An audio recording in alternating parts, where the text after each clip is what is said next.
El bosque de los recuerdos.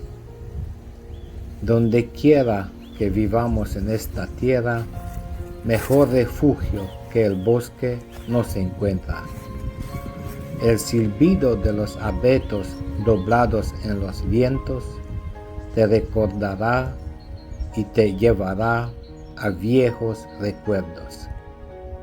Amigos de la infancia o una chica guapa, todos se alinean en tu mente abierta, y si quieres verte en el agua de los ríos, no verás a ese joven divirtiéndose con ellos.